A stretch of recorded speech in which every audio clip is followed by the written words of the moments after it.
Real Virginia is produced by the Virginia Farm Bureau Federation. Become a Farm Bureau member today.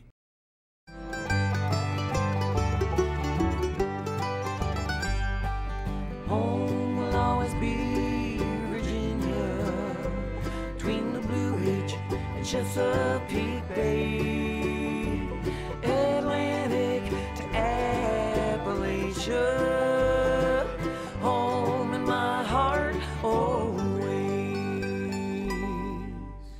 Hello everyone and welcome to Real Virginia, a show about Virginia agriculture and all the people who produce the wonderful things. Will your Valentine's Day flowers come from a local grower? We'll have tips from Mark Viette on planning your garden for years to come. And we'll examine Virginia's horse industry, which continues to be a popular pastime in the Old Dominion. Welcome back everyone. We're here at Campbell Springs Equestrian Center in Chesterfield County. It's a wonderful facility for horse lovers, and we'll have a little bit more about this operation later on in the show. But first, let's talk about one of my favorite holidays, and that's Valentine's Day. It is definitely one of the busiest holidays for florists nationwide. But as George Lilly reports, it's not just florists that are busy during this time of year, it's also the nursery and greenhouse industry. The season of romance means big business for florists and greenhouse growers across the nation.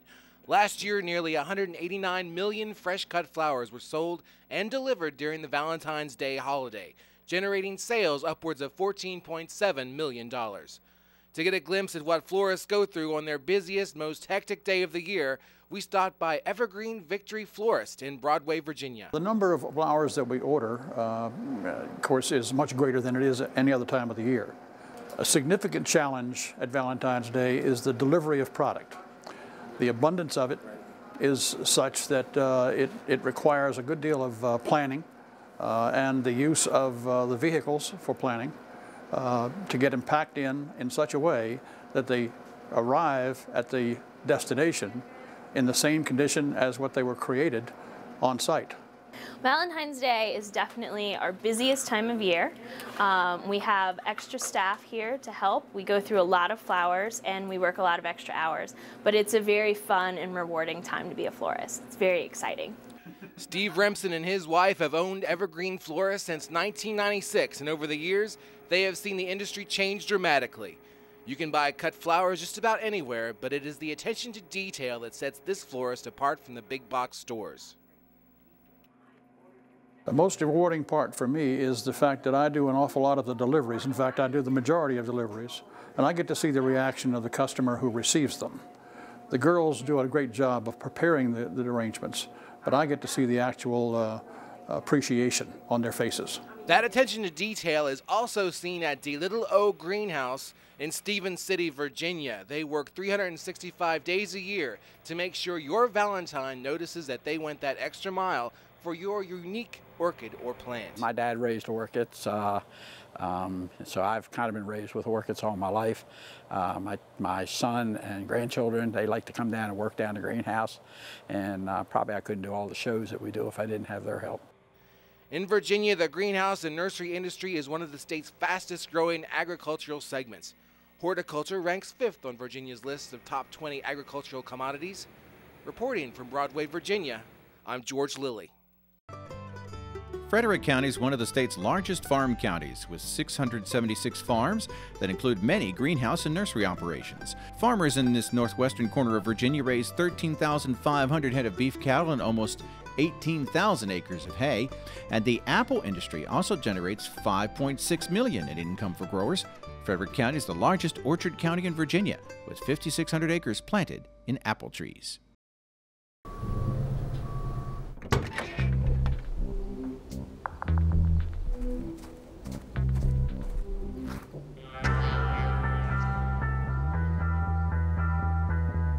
When you throw away money on wasted electricity, you're throwing away everything you could have bought with it. Saving energy saves you money. Learn more at energysavers.gov. Here we go. We're gonna make some juice. It's gonna be good. She's excited. A little bit of kale. Please don't put this on. I'm putting it all over the line. It's wet. It needs something. No, it'll go. Don't break my juicer. Looks good. You ready to try it? Come on, baby. Challenge your kids to be active and eat healthy. It's okay. Okay, all right. They might surprise you. Hey, she took another sip. You saw it? Search We Can for more ideas on how you and your kids can get healthy together. Mom, can I have $1? I think my purse is upstairs on the bed. It's not here. Check the dining room. No. The upstairs closet? Moms everywhere are finding ways to keep kids active and healthy. Get ideas, get involved, get going at letsmove.gov. Planning the perfect garden can be easy, and according to Mark Viette, you can plan your garden for years to come. We have more in this episode of In the Garden.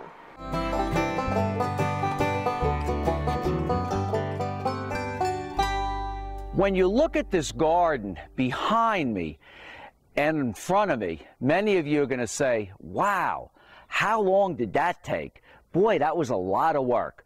Keep in mind, we created this garden over many years, and we took this garden section by section. You know, one year we did the rock garden, one year we did the 3 little gardens beside the patio. But one of the things that we always like to design in our gardens is color all season long.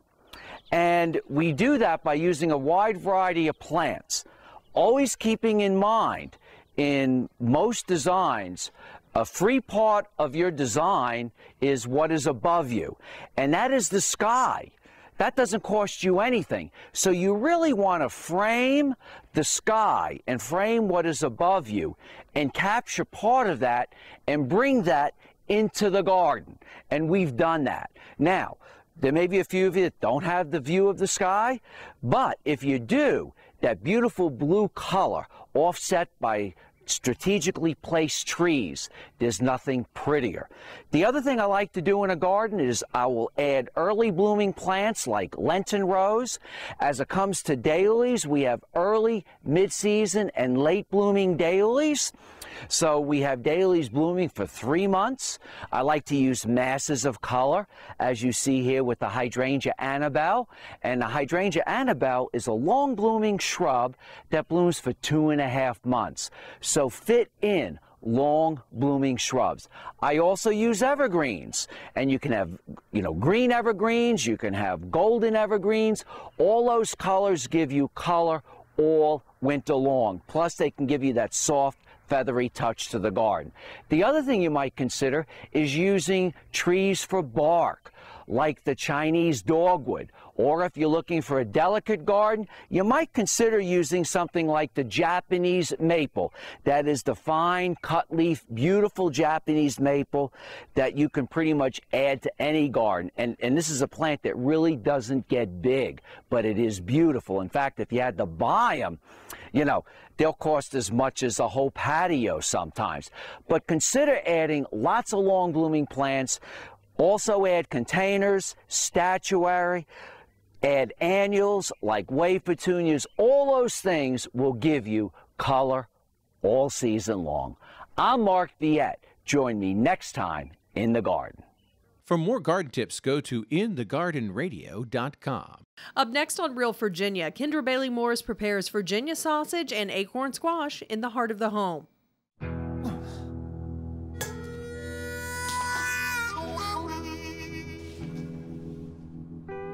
Get caught buzzed driving, and you could do some hard time. Craig, knock it off.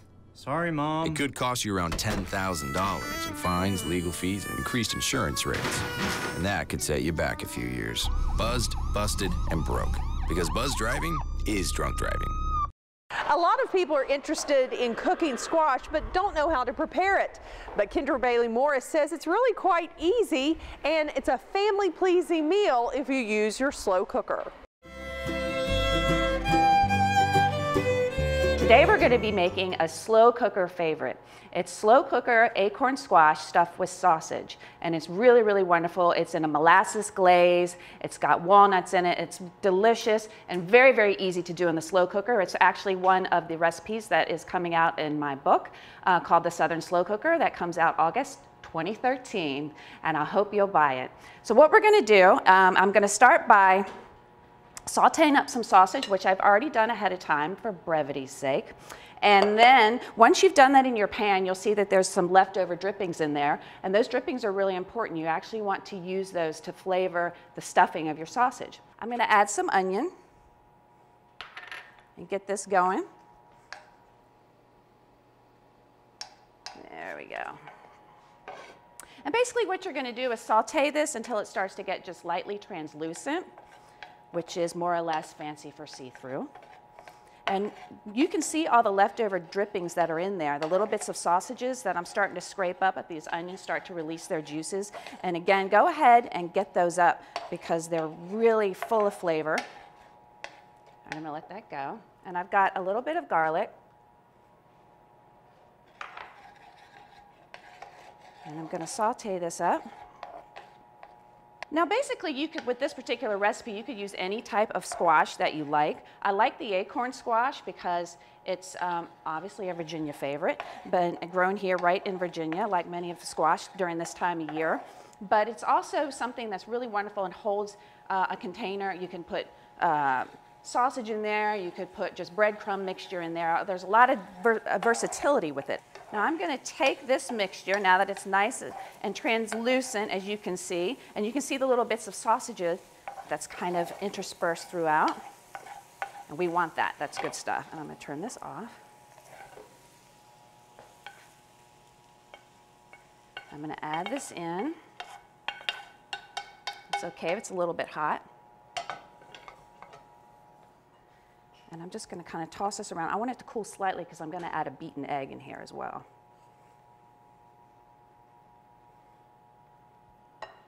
Okay, now I've got some breadcrumbs. I'm going to add that in. Stir that around.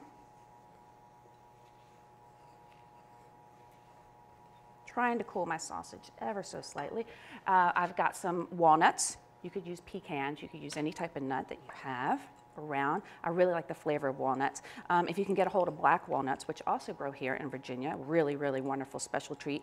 That's a great addition to this. It's got a real kind of strong, piquant flavor to it. All right. And now I'm going to add my beaten egg. Basically, this is just a sausage stuffing like you would make for Thanksgiving. I'll toss this around.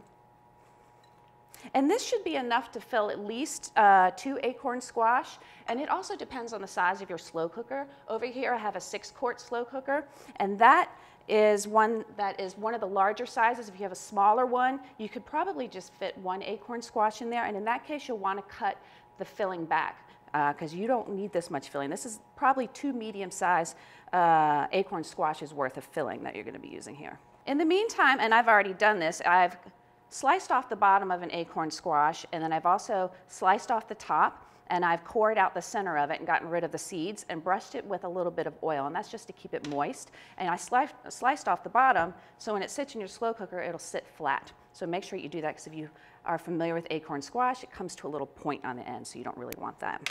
And I'm going to brush this with just a tiny bit more oil. Just olive oil is fine. What we're going to do now is fill our squash with the sausage mixture, and you want to go ahead and just, you can pack it in there pretty good. You'll be surprised how much space is in there. And again, if you have more than one, you'll just want to divide it equally. And go ahead and let a little bit stick out on the top here. It makes it pretty when it comes out of the slow cooker. Okay, that's looking pretty good right here.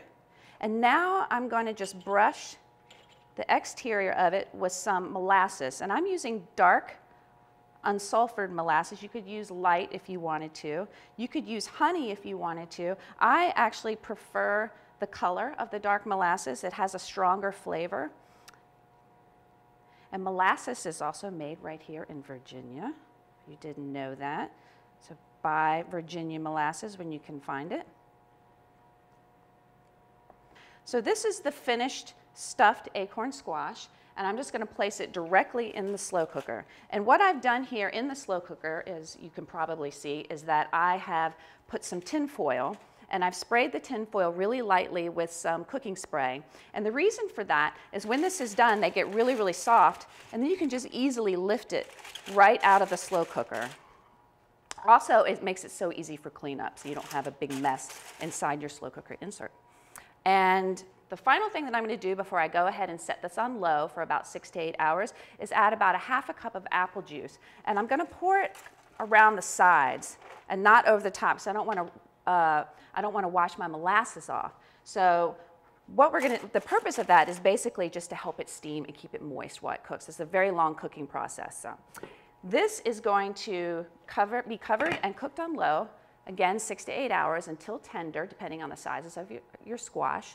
And we will be right back as soon as this is done, about 6 to 8 hours later.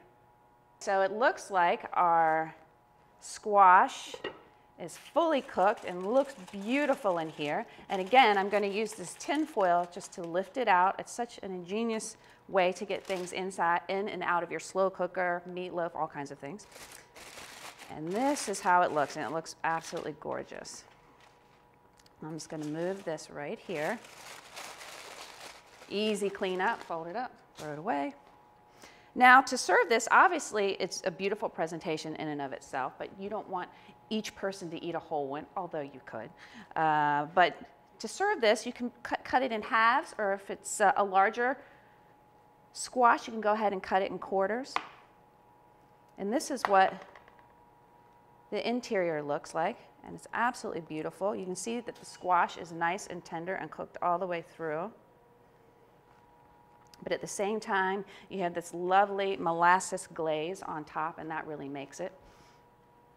So here you have it, slow cooker acorn squash stuffed with sausage. I'm Kendra Bailey Morris. Let's get cooking. Recipes from the heart of the home can be found on the Virginia Farm Bureau website at vafarmbureau.org.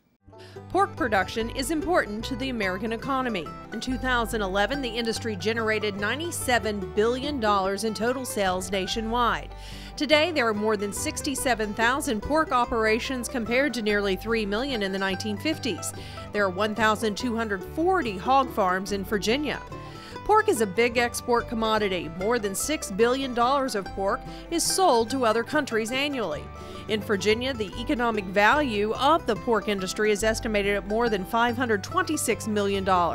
More than 8,700 people are employed by the industry in Virginia. It's no fairy tale that the right fit means everything, especially when it comes to car seats. Always choose one that's the right fit for your child's age and size. That does make a difference. To find out more, visit safercar.gov/the-right-seat. I've always said that you can't change what you don't acknowledge. So let's acknowledge this. 1 in 6 Americans now struggle with hunger. These are our co-workers, our neighbors, our friends. The problem is closer than you think. But so is the solution. This is a changing day, not just in your life, but in the lives of many, many others. Join me by visiting feedingamerica.org and find your local food bank to help. I'm Dr. Phil, and together we're Feeding America. Today is Saturday. Today is Saturday. Yeah. Salad on Saturday, fruit on Friday, throw a ball Thursday. Water Wednesday, touch your toes Tuesday. Let's move Monday, sparkle snacks Sunday. All the healthy children eat well and move a lot. And move a lot. And move a lot. Eat well and move a lot. 60 minutes of physical activity a day and eating well can help get your child healthy. So keep them active and eating well every day. Skip a rope Saturday, freeze tag Friday, tap dance Thursday. Whole grains Wednesday, try a veggie Tuesday. Let's move Monday, split the sweet Sunday. Eat well and move a lot. Today is Saturday. Yeah. Today is Saturday. All the healthy children, all the healthy children. Get ideas. Get involved.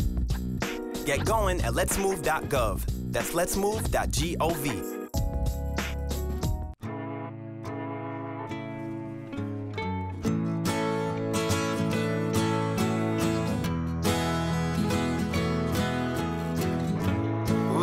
Son, tell him that I've begun to dream of things to come, and tell the trees not to look for me. I'm going to find some peace of mind.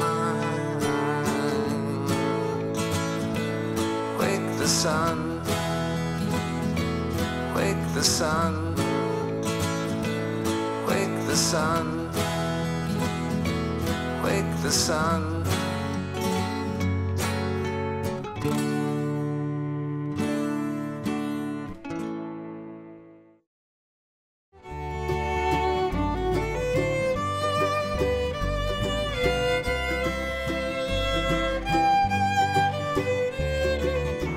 If you think the country has gone horse crazy, you may be right.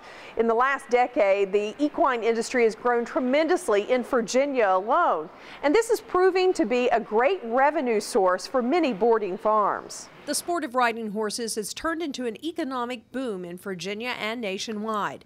According to the latest figures from a University of Virginia study, horses have an annual economic impact of $1.2 billion. All this pony power has its price. Owning a horse is expensive. Hay, bedding, farriers, vets, and lessons all add up. And it can be time-consuming to try to do it all on your own. That is why some are turning to family-run boarding farms like Campbell Springs Equestrian Center. Here, a horse can be cared for 24/7 by true horse experts. This is one of the largest agricultural endeavors in Chesterfield County, where 64 horses can be boarded at any given time. We have boarding facilities. We started out with the south barn, which is up next to the road. That was the initial barn that we had. Started out with 10 stalls there, then we added on another 20 stalls to that, so we have 30 stalls up there for boarding. Here at the north barn, this was built in 2004, 2005. The farm itself is more than 400 acres and began as a much smaller operation with only a few acres. Campbell and his family cleared the remainder of the farm for the boarding facility after demand exploded over the last decade. It's just unbelievable the things that are done in the horse world, you know, now as opposed to 10 years ago. And the activities, I mean, there's something you can go to, whether it's in the Western world of rodeo, bull riding, or it's in the English world of your hunter jumper, dressage, whatever you're doing there. Heather Dole is the head trainer for Campbell Springs. She boards her 2 horses here and instructs students interested in riding lessons. She's just one person making a living in the equine industry out of the 16,000 horse-related jobs statewide. We have a huge staff here, and it starts from our daily barn team who feed the horses and walk them outside and clean their stalls. We have to have, you know, a huge landscaping and maintenance crew to take care of this gigantic place. And then just general maintenance of all of our buildings. And so we employ just a lot of people doing very specific jobs. Dole credits the interest in horses to the accessibility of events throughout the state. Yeah, they've just made it more accessible to absolutely everything. I know in Northern Virginia they have something called Twilight Polo in the summer. Every Friday evening you can bring a picnic and watch polo. It's open to the public. That's a great thing for families to go to, and that's not something that they had 10 years ago. And all those horses need a place to stay. Boarding horses in Virginia in 2010 generated more than $45 million in income, more than 1/3 of all the economic impact of the horse industry. Just more proof that horses and horse owners are in the winning circle of Virginia agriculture. We're so glad you could join us to celebrate all the bounty Virginia has to offer. Whether it's in your kitchen, your home and garden, or our wide open spaces, we are so proud to call this real Virginia. So for everyone from the Virginia Farm Bureau, thanks for watching. Make it a good month.